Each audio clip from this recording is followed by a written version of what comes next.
Hey, I want to welcome everybody that's just tuning in online with us, wherever you're tuning in from. We're so glad to have you with us. And this is week 78 of our Unstoppable series that just won't stop. Now, it's going to end soon, so don't freak out if you're like, I'm ready for something else. We got something else coming soon. But I've actually enjoyed it. I'm just going to say this because I think it's been pretty cool this summer if you're new, we've been kind of just looking at the story of the early church, the first church, and really seeing the connection. In fact, maybe you never even realized this, but we today who are part of the church, if you're here today, you say, this is my church home, you're part of the church, you need to understand, you're part of the movement that Jesus said he was going to begin 2,000 years ago. And those time and space and a bunch of centuries kind of separate us, we are still all part of that same church. And you know what I love about this is, see, this unstoppable thing, it's not about X Church. It's about what Jesus said he was going to build that would be unstoppable. And you know what? Thousands of years later, kingdoms have come and gone. Empires have risen and been toppled. Lines have been redrawn in the map of the world. But can I tell you something? The church is still growing and vibrant and very much alive today as it ever has been. All the way here in Canal, Winchester, Ohio. You know why that is? It's because Jesus gave every single one of his followers a mission and a mandate. He said, here's what I want you to do. I want you to go and be my witness everywhere you go in the world. And the reason why the church is still growing is because many of you, like me, as someone who encountered Jesus, who's changed my life, is I can't help but I need to tell somebody. I need to invite somebody into that. And I want to talk a little bit about that mission and that mandate when it comes to our faith. What's that thing that Jesus has called us to do? And I want to look at a story today. We're kind of skipping along, but we're going to be in Acts chapter 17. So if you got a Bible, you want to get your phone, electronic device, we're going to be in Acts 17. Now here's what you need to know about the book of Acts is it breaks up. It's like the first half of it follows Jesus's disciples as the church started. But then it kind of changes and it pivots and it kind of shifts its focus from the disciples of Jesus to one particular guy who encountered Jesus and it changed his life, and his name is Paul. I preached about him a few weeks ago when Saul encountered Jesus and it changed his life. We know him as Paul, okay, his Greek name. And so the story kind of in Acts, from like Acts 15, 16, begins to turn and it follows him. By the way, it's written by a physician named Luke. And the reason why most of the stories follow Paul's life after this point is because Luke traveled with Paul. And so Luke would go and document as he went around the Mediterranean rim, kind of planting churches and telling people about who Jesus is. And we're going to pick up in Acts chapter 17. So if you're there, Acts chapter 17, we're going to start in verse 16 with an incredible story today. Now here's what you need to know is that every place that Paul went and shared the gospel, the good news of Jesus, two things happened. Some accepted it, and their lives were changed forever, and others rejected it and actually caused trouble for Paul. And so if you look at the beginning of Acts 17, wherever he is, Thessalonica, Berea, he has people who cause trouble because they don't like the message that he has, and it kind of run him out of town. And so Paul kind of ends up sailing to Athens, Greece, okay, and he kind of hangs out there waiting for the rest of his group to catch up. That's where we're going to pick up today's story. Acts chapter 17. Are you there? Acts 17, starting in verse 16. It says this, while Paul was waiting for them in Athens, he was greatly distressed to see that the city was full of what? Everybody say it out loud, of idols. So he reasoned in the synagogue with both Jews and God-fearing Greeks, as well as in the marketplace, day by day with those who happened to be there. A group of Epicurean and Stoic philosophers began to debate with him. Some of them asked, what is this babbler trying to say? Others remarked, he seems to be advocating foreign gods. They said this because Paul was preaching the good news about Jesus and the resurrection.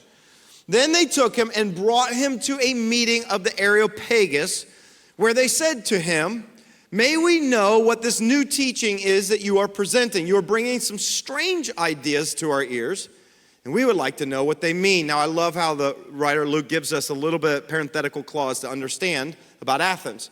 It says, all the Athenians and the foreigners who live there spent their time doing nothing but talking about and listening to the latest and greatest ideas. Now, Here's our setting. Paul kind of travels to Athens. My guess is this is his first time in Athens. I don't know if you've ever been to Athens. I have not. I would love to go someday. If you would like to take me on a little trip, I'd be glad to go with you. Paul goes to Athens and he's exploring. I mean, you get this idea that he's kind of taking in the local the establishments, and he's tasting the local cuisine and the coffee shops, the internet cafes. He's kind of just strolling through Athens. And while he's there in this incredible city, he notices something. Now, you need to understand that Athens was the largest and most influential city in the Greek states of that time. It's a massive city. In fact, though the Roman Empire was in control of the whole region, they actually left the people of Athens alone. They had their own democracy. They ran their own city-state there in Athens because Rome was so impressed by their schools, by their system of thought and reason and all. This was like very modern city. In an ancient city, it was incredibly modern, and they were kind of left alone to do their own thing. In fact, Athens, especially at this time, was very well known as a place of philosophy. Now, maybe some of you, if you remember studying this in history and some famous characters, maybe you would know that even a couple hundred years before Jesus, Athens is the birthplace or the home place of where we get people like Plato, Aristotle and Socrates, his disciple, Epicurus, and all of these brilliant philosophers. If there is a time or a season of philosophy, an age of philosophy, it was a couple hundred years before Jesus was here. And so imagine as Paul's walking through this incredible city, massive city, it says that he looks around and he is greatly troubled. He's distressed by all the idols.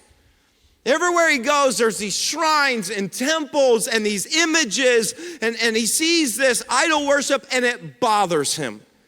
It affects him. It bothers him. You know, I love this moment because what a lot of times happen, I think, for many of us who are following Jesus, that you can go into the culture that you're in, and you might see things that bother you.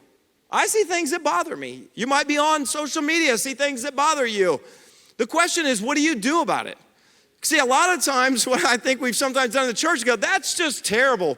Man, the world, our culture, it's going to hell in a handbasket. It's awful, but, you know, we're just going to go in church and pray for everybody.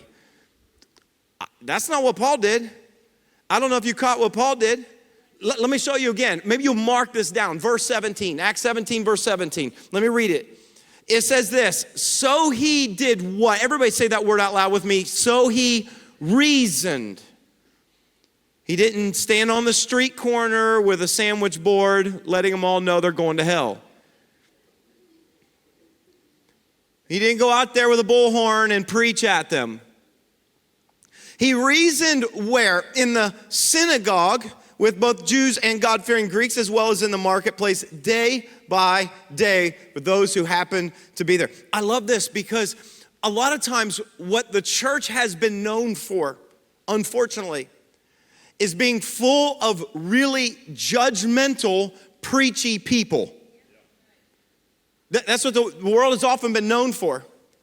That is kind of like the church. Oh yeah, I don't go to church. Oh, the church people, they're the worst. They're the hypocrites that are always pointing their fingers at me and always saying, oh, you sinner, and you're awful, and you're this. And here's what I love. Not Paul. Paul, instead, it doesn't say he preaches at them, but he reasoned with them. In fact, the word where we see reasoned in the Greek, the original that has been translated, is where we get the word dialogue. That Paul would dialogue, Paul would engage in conversation. I want to have a conversation with you. I don't want to preach at you. Can I just tell you something? If you're a part of the church, when it comes to the mission and the mandate and what it means to kind of represent your faith in the larger world, can I just tell you this? That maybe what the world needs is more people who will dialogue with them and stop preaching at them. Oh, you're messed up. Oh, you got idols in your life. That's the problem. You wicked people. I love, this is not Paul. Here's what Paul does. He steps into their arena. he steps into the church, the synagogue, where the Jews and the God-fearing Greeks, they believed in God, they were religious, but they didn't know Jesus. And so what did Paul do? This is interesting. Paul uses what they know. They know the Old Testament. That's their scriptures. And so it says that Paul would use what they know and begin to have a conversation and say, can I show you about Jesus in what you know? Then when he's in the marketplace, guess what he does? He begins to have conversations and gets into dialogue with philosophers. Here's what you think, know, and believe. Can I show you who Jesus is? You know what he doesn't do? He doesn't go into the marketplace and take the Bible with him and start thumping people over the head. Don't you know that God doesn't like this? We in the church need to have a little bit more wisdom when it comes to the world around us. And what we need to understand is that God has called us to both, but it doesn't look the same in both places. I love how Paul is in the marketplace and he begins the dialogue, and Luke would tell us that the Epicurean and the Stoic philosophers, they begin to debate with him. And I just picture this moment where their philosophies and where they come from, and then what Paul is saying is kind of like, whoa, whoa, whoa. And if maybe you've never heard of the Epicurean or Stoic philosophers of this day, let me relate it to what we can understand today.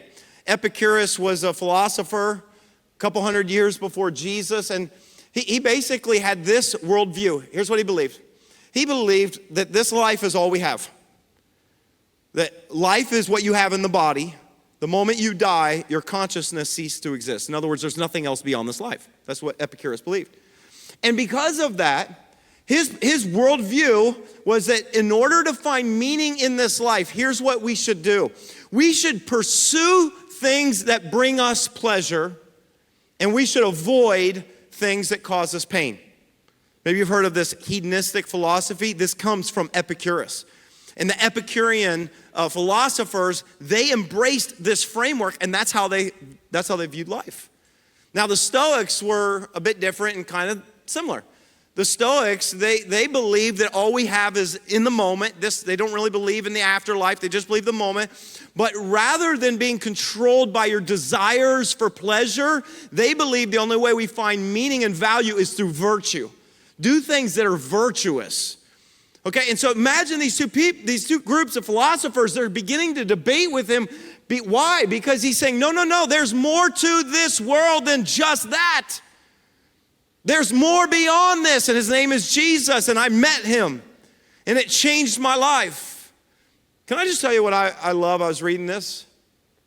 I love that Paul was bold enough to step into their world, their arena, and say, let's have a conversation about this.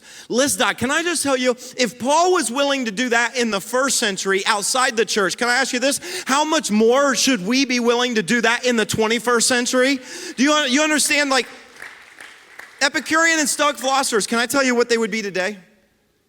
They'd be modern atheists, agnostics. People say, I'm not sure there is a God. I don't know that there is one. And so what does he do? He engages in reason and thought. I love that. I just love that. In fact, I love it so much that this fall, let me just give you a little preview. This fall, I'm actually going to do a series that I've been preparing to do for a year and a half. It's taken me that long to prepare for this series. I'm scared to death of doing this series. For a year and a half, I felt like God put it on my heart to do it, and it really just almost comes from the heart of what Paul does here.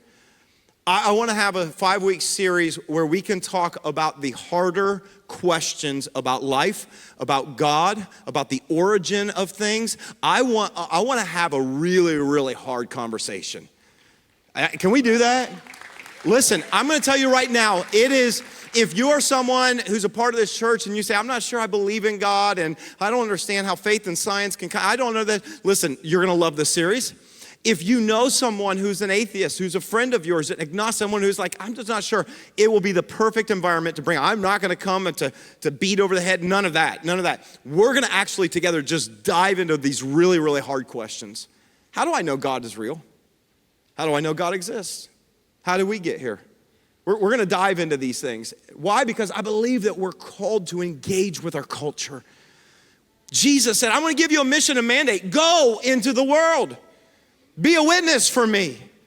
And if there's anything we can get from this and that I love, it's Paul's philosophy when it comes to how he's going to represent his faith in the world. I love Paul's philosophy, and in fact, you get it written down in 1 Corinthians chapter 9. You don't have to turn there, but just listen to me. I want to read this. Paul to the church at Corinth, he said, let me show you how I operate, how I see what Jesus has called me to do. He said in 1 Corinthians 9, verse 19 and on, he said, even though I'm free of the demands and expectations of everyone, I have voluntarily become a servant to any and all in order to reach a wide range of people. Who does he want to reach? He says, I want to reach the religious and the non-religious. I want to reach the meticulous moralist and the loose living immoralist. I'm still talking about people in our church right now. I want to reach the defeated. I want to reach the demoralized. Whoever, it does not matter. And he said, by the way, I didn't take on their way of life. I kept my bearings in Christ, but I entered their world and I tried to experience things from their point of view. I've become just about every sort of servant there is in my attempts to lead those I meet into a God-saved life. And I did all of this. Notice what he says. Because of the message. That's the message of Jesus. He said, I didn't want to just talk about it. I want to be in on it. I love that. That's the mentality that if you're a Jesus follower, it should be, I'm going to enter into their world, someone else's world, someone that doesn't know Jesus. I'm going to them. I'm going to step into your world. And you know what? I'm going to find common ground with you. I'm going to connect with you and we're going to dialogue. And I just want the opportunity to serve you and to love you and to show you what Jesus has done in my life. I don't want to just talk about a message. I want to be in on the message. I don't want to just go to church. I want to be the church no matter where I go. And so because Paul does this and doesn't just hide inside the church, he actually gets invited to a very special meeting. He gets invited to a meeting at the Areopagus. Now, if you don't know what the Areopagus is, let me explain it to you. In fact, I brought a picture. Maybe go ahead and throw it up. This is the Areopagus if you're in Athens. This big, huge, rocky hill. In fact, if in some translations you'll see it's because it's Roman influence, they call it Mars Hill. Okay, now I never really understood the significance of this invite. As Paul gets invited to Areopagus, you gotta understand this is a place where the Athenians would hold city council. This is a place where they would discuss, because they always love this in Athens, the latest and the greatest philosophical ideas, religious ideas, but it was more than that. They actually settled all their democratic issues. Now, they're a democracy. In a democracy, the people vote on everything. We are a democratic republic. We vote on people who then vote on our behalf. But in a democracy, they would vote. So guess what?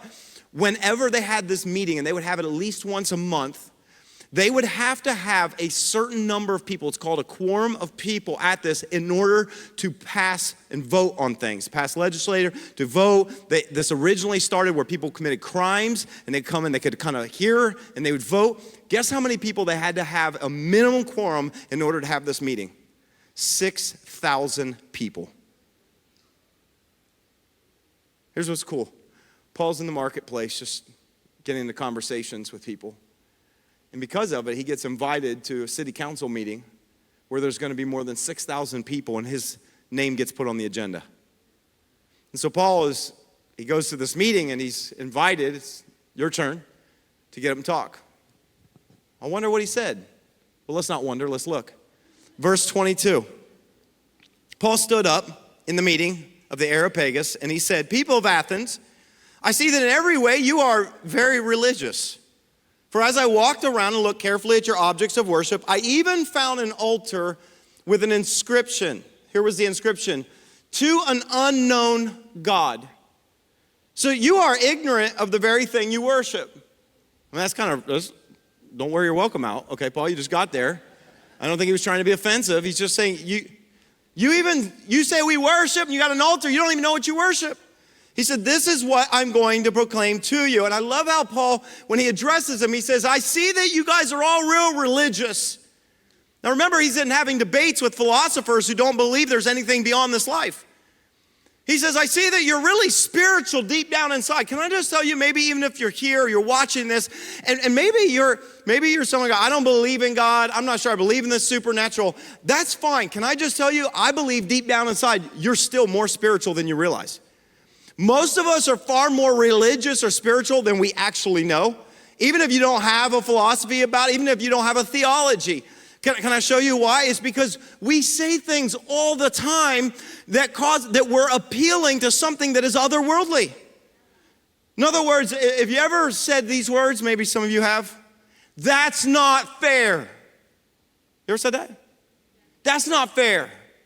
Why did he get that and I didn't? Why did she get promoted and I didn't? That's not fair. Do you realize every time you say that, you're appealing to something that does not exist here on earth? Can I ask you, when has life here ever been fair? It's never been fair. Whenever we appeal to something that does not exist here on earth, can I tell you what you're doing? You're actually appealing to something beyond this world. So whenever you hear people say, well, I just wish we could just all have peace and get along. I wish we could have peace in the earth. Where's that idea come from? Can I ask you a question? In the history of mankind, has there ever been peace on earth? No, there hasn't. Why? What are we appealing to? Whenever you appeal to something that is more like, that's not right, that's not good, every time you do that, can I tell you what you're doing? You're actually appealing, you're being religious. You're appealing to something that is beyond this world. Anytime you appeal to karma, oh, karma gonna get you. That's just karma coming back around. What in the world are you appealing to? You don't even realize. That's why Paul says, people don't even realize this. We're all spiritual. We appeal to things that don't exist in our world today. Have you ever appealed to or believed that there's extraterrestrial life? There's nothing wrong with that. It's fine. Can I tell you, have you ever seen extraterrestrial life? So what are you appealing to? What I'm trying to say is okay, I don't know if I'm making sense here. Anytime we desire something that cannot be found in this life, we are actually appealing to something that is beyond this life. Anytime, that's why he goes to their city and he says, oh, I found this altar with an inscription to an unknown God. You believe there's something more. You just don't know what or who he is. Let me show you. That's what he says. Let me show you. And he goes on. In fact, I want to read for you his entire speech. Again, he's on the agenda at City Council, and some would say this is not a sermon because he's not in church. You be the judge. Acts 17, verse 24 through 31, it says, the God who made the world and everything in it is the Lord of heaven and earth and does not live in temples built by human hands. He is not served by human hands as if he needed anything. Rather, he himself gives everyone life and breath and everything else. From one man, he made all the nations that they should inhabit the whole earth, and he marked out their appointed times in history and the boundaries of their lands. God did this so they would seek him and perhaps reach out for him and find him, though he is not far from any one of us. For in him we live and move and have our being. As some of your own poets have said, we are his offspring. Now he's quoting their own poets. And then he says, therefore, since we are God's offspring, we should not think that the divine being is like gold or silver or stone, an image made by human design and skill. In the past, God overlooked such ignorance. But now he commands all people everywhere to repent. For he has set a day when he will judge the world with justice by the man he has appointed. He has given proof of this to everyone by raising him from the dead. Who's he talking about? Jesus. He never once said his name. He never once quoted a verse in the Bible. He steps into this world and he begins to point out that the God and the gods that they worship, that they don't understand that there's one true God. In fact, this is kind of fascinating to me. You may not care about this, but he's standing on this big hill, Areopagus. And this is so bold. And he says, the God who made everything, you and me and everything we have, does not live in temples made by human hands. Now, as he is saying this, what is right, just a stone's throw away is the Acropolis. I don't know if you ever heard of the Acropolis. In fact, I brought another picture. I want to show you. This is called the Acropolis, and this picture is taken from the top of the Areopagus, okay? The Acropolis. Now, here's what the Acropolis was. Now, imagine this is right in view as Paul is up there saying, the one true God does not live in temples. The top of the Acropolis was covered in temples to the different gods that they worshiped, and shrines, and the shrine prostitutes, and all these images. And so as Paul is, talk about bold, Paul's like, hey, the real God does not live in anything you all made. The real God, if you want to know who God is, he's the one who made everything, and he made you and he made me, and you cannot take the essence of the God who made everything and wrap him into some image, some idol made of stone or gold, and he does not need to live in some house that you have created for him. God does not need anything you can give him. Did you know God doesn't need you? I don't mean to offend you, but you know God doesn't need you? Well, he needs my worship. No, he doesn't. God doesn't need you, and he doesn't need your worship. He wants it. He desires it, but God is self-sufficient. And Paul says, God doesn't need us to build him something and make an image. We need him. We live and move and have our being because he puts breath in our lungs, because he decides that we should exist. We are a result of what God has given. We need to understand that. And so in this moment, he says, I know all your philosophies and all your gods, and you got all these temples, and you've done all this hard work, and you've done all this, but I'm just telling you, you're missing it. So the question would be, okay, well, if God doesn't need us, then why did he make us? That's a great question. If God doesn't need us, then why do all this? Well, Paul said something about that. You might have missed it, verse 27. I think it may be the most important verse in his entire speech.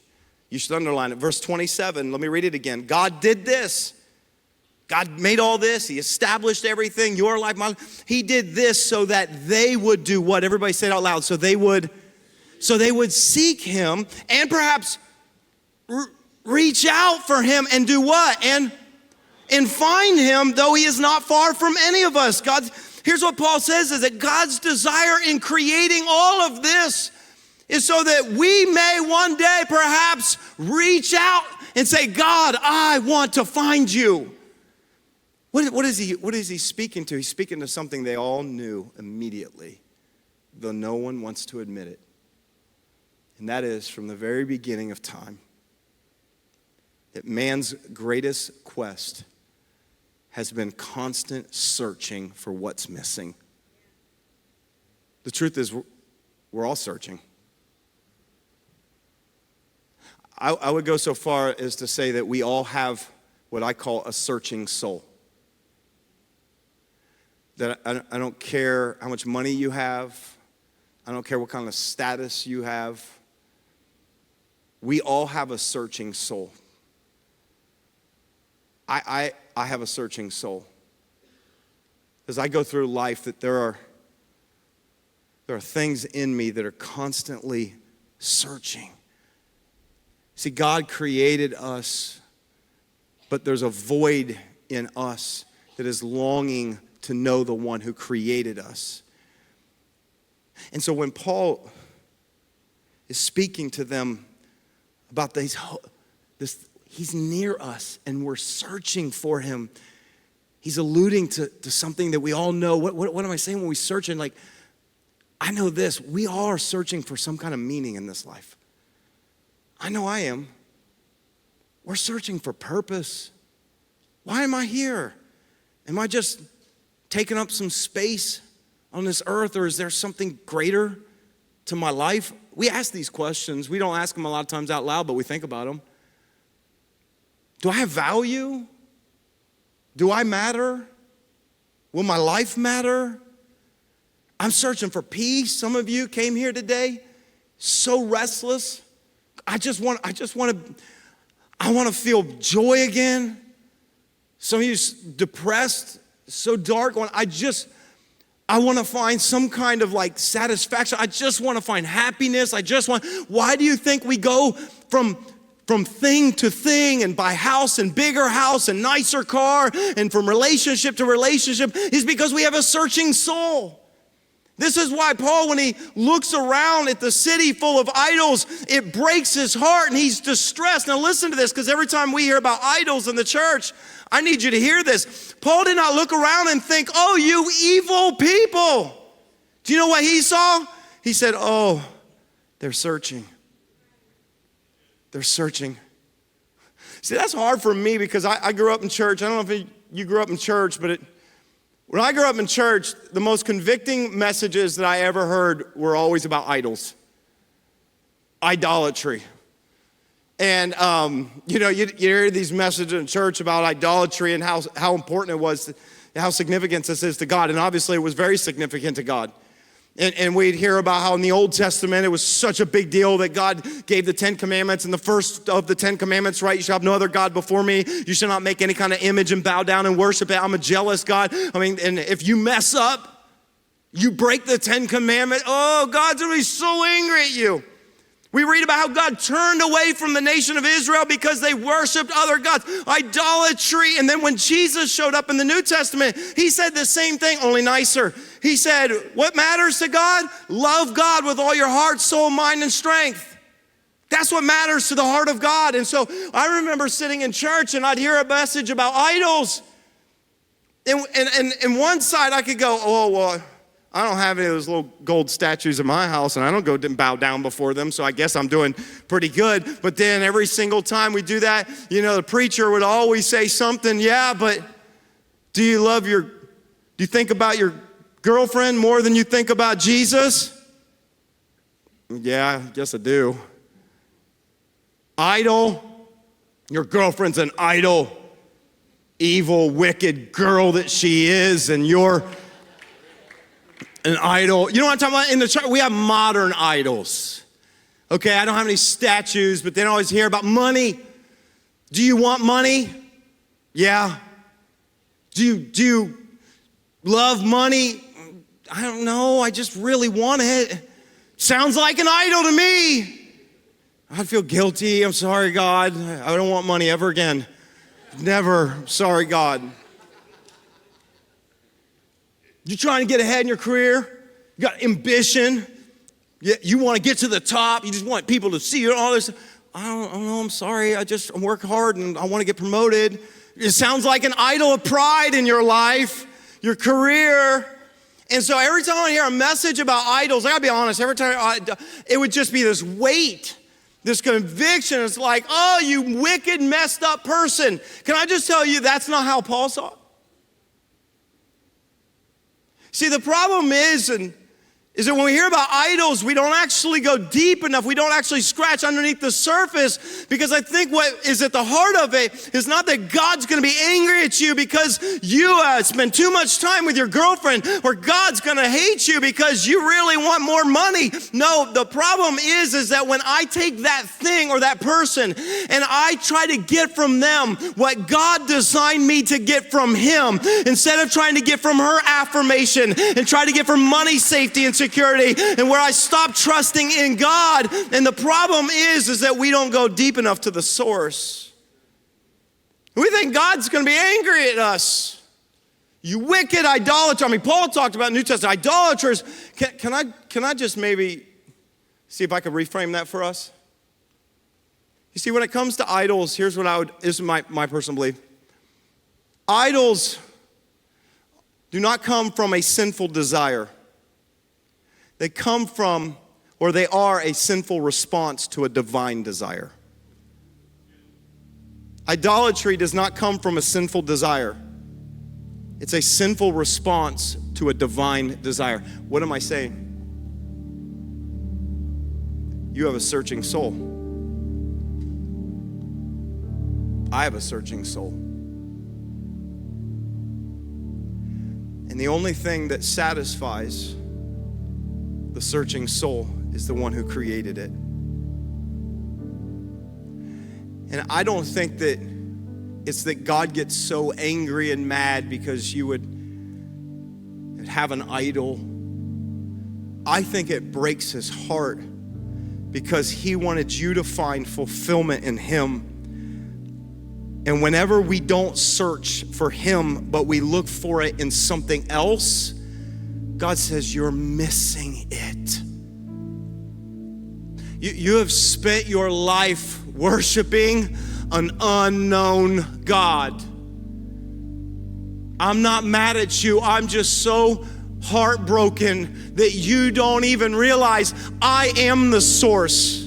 I am the source of your joy, and I am the source of your peace, and I am the source of your life, and I am the source of your security, and I am the source of all the things that your soul is craving for. But when we go look for it in other things, we fall short of what God wants us to experience in this life. That's what it is. And so my question to you today, and this question that God was drilling to me, what are you searching for? What's the thing in your soul that is unsettled? What's the thing you find yourself striving for? What's the thing where if I only could have this, if I could only experience this, if we just had, what is that thing you're searching for? I think sometimes it's too easy for preachers to say is it your girlfriend because you think about her too much?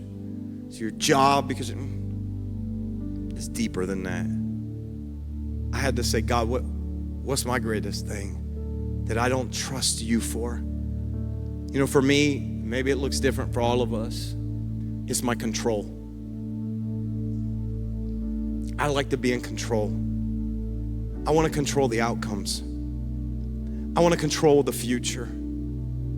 I want to have a plan and I want to see it work. And I wondered if maybe God would be speaking to you about something, because he's speaking to me and he was like, Tim, when are you going to trust me and stop holding on to control so tightly? That's an idol. And at the end of the day, it's not because God was mad. It's because he's saying, I've got better for you. You're searching. I get it. Sometimes it's our doubts. God keeps showing up in your life over and over again, but you keep holding on to some old doubts. What is it? Your intellect? I don't know.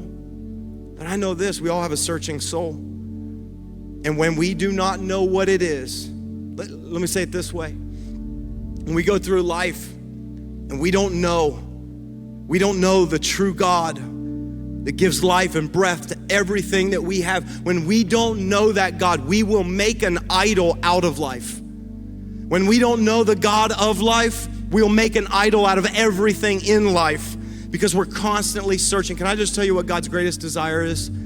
His desire is that maybe even today is that you would turn to him. He's there. I love how Paul said, he's not far.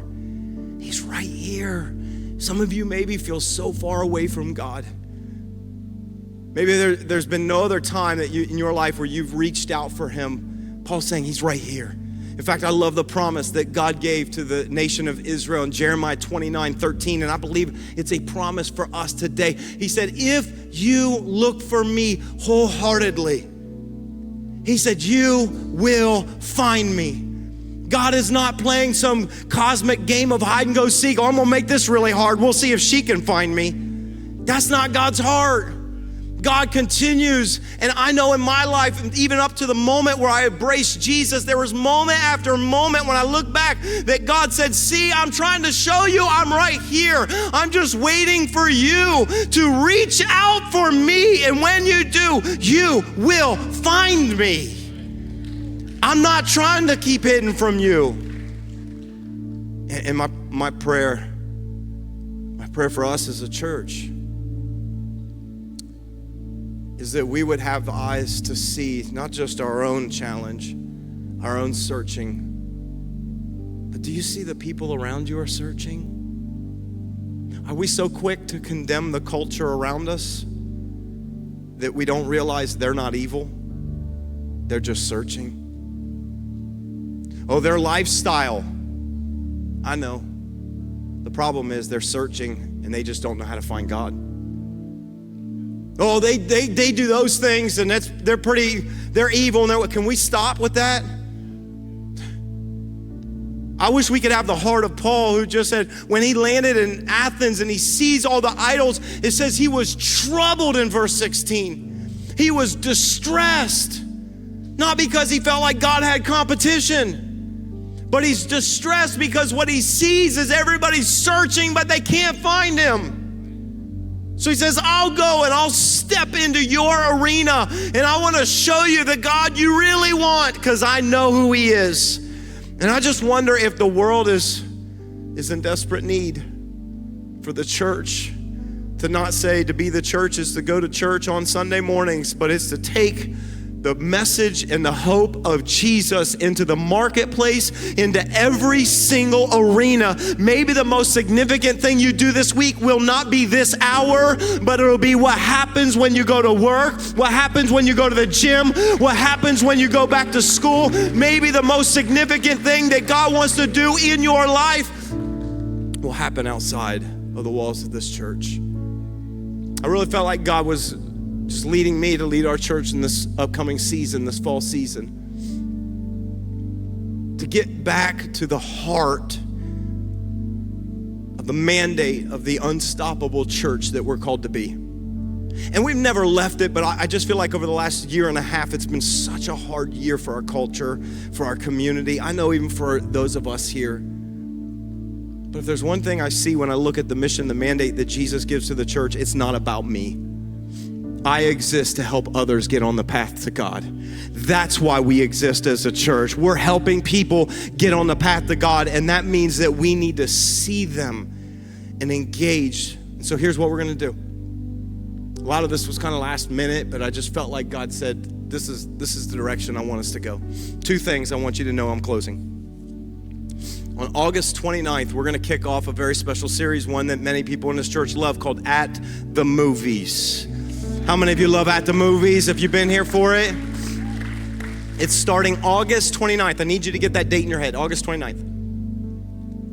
Now, if you don't like At the Movies, I don't go to church, I don't want to see clips of video of movies. There's some that have told me, I just like it better when you preach. Okay, that's fine. But here's what I know. When I look at Paul, who decides to step into the marketplace and have a dialogue, you know what he's doing? He's trying to find common ground.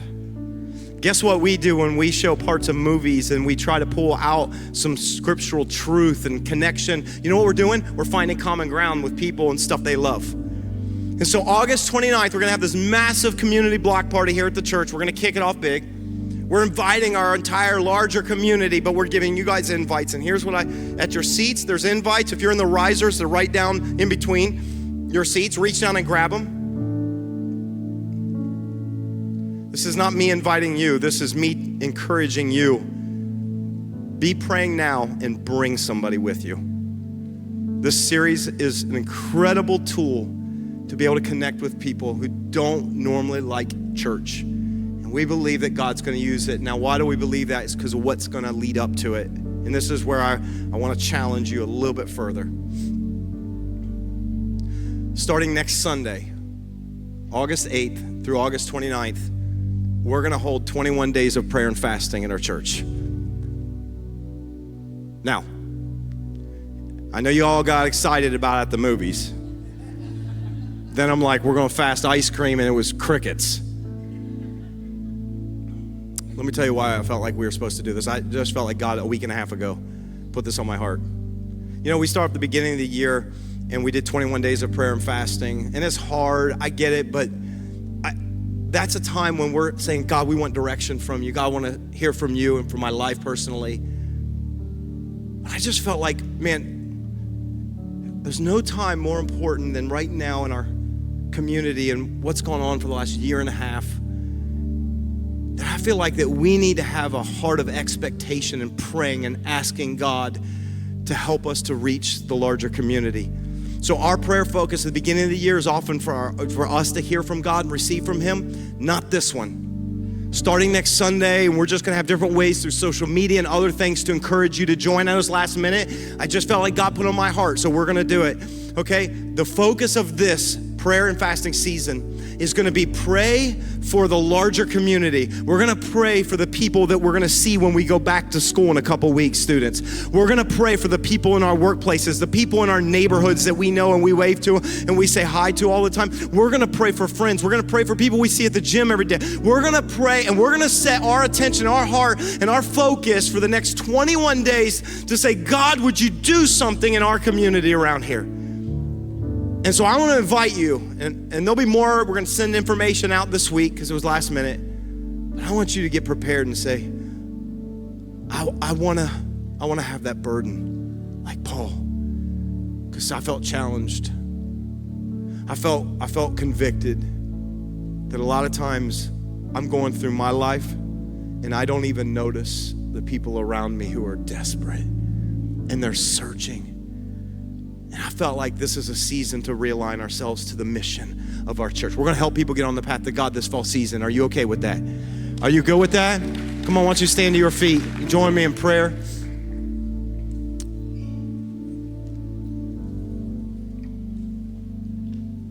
If you bow your heads, just close your eyes. I really believe that there were two things God put on my heart for today. And first, I want to pray that we as His church would have the mission, the mandate, the passion and the burden for our larger community and our culture would be rekindled. God, sometimes I get so wrapped up in my own life, my own world. I'll be honest. God, I don't even notice all the idols and all the people around me. God, I'm asking you today, forgive me for that. God, as a church, we say forgive us for that. God, I pray right now that even over these next few weeks, God, as we commit ourselves to praying for lost loved ones, people who are searching and all these different things, but God have not found you. Lord, I pray that you would just rekindle a fire inside of us, God, as your church. I pray, Lord, that you would help us to see people, give us eyes to see people, and not to see people as problems, but to see that there are people who are hungry and they're searching, and they have a searching soul, and they don't know how to find you. But I pray, God, that we would be such a representative of you in every arena, every circle we go into. God, we pray right now that you would just take and you would use us as a church to see hundreds of people this fall season come to know you, Jesus. God, I pray that you would just use us as your church. Thanks so much for tuning into this message. I hope that it encouraged you and inspired your faith. If God is doing something in your life, would you take a moment and let us know? We want to connect with you and we want to be able to pray for you. All you have to do is shoot us an email to hello@thex.church, or you can always send us a DM on one of our social media platforms. And if you know somebody that would also be encouraged by this very message, why not take a moment and just share it with them right now? And as always, I want to say thank you to every single person who so generously financially supports this ministry so we can continue to get messages like these out to people all over the world. We believe God is building something special and you're a significant part of it. Until next time, have a great day.